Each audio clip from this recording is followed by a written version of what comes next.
The far-reaching aspiration of Chinese foreign policy was one of the main issues discussed at the Crans-Montana Forum in Barcelona. Hundreds of political and economic heavyweights debated the new Silk Road.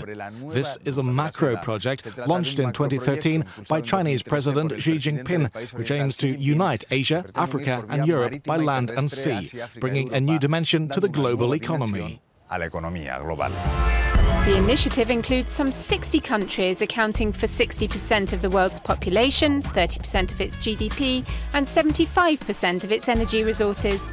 The main investors want governments to cooperate to help secure their money, some of which has already filtered down. There are a lot of smaller economies on this corridor with a lot of natural resources. So for these economies, rather than transporting raw materials, we see that due to this new Silk Road, the producers will come closer to where the raw materials are, and they will help these economies to create a value-added chain by developing their raw material resources into finished goods.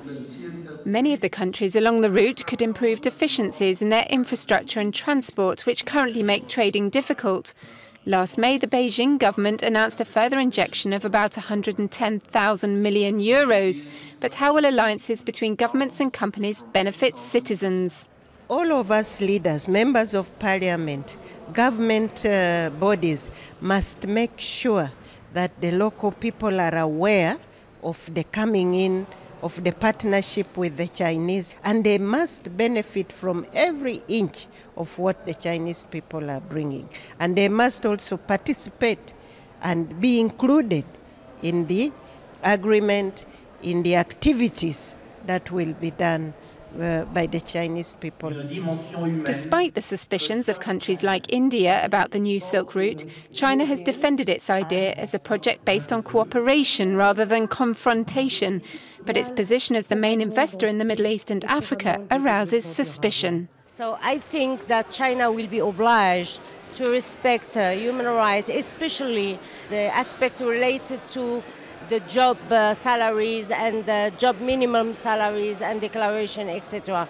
So, and I think also that the involvement of the EU in the project will be very helpful and will be, like I will say, the guardian of human rights in this project.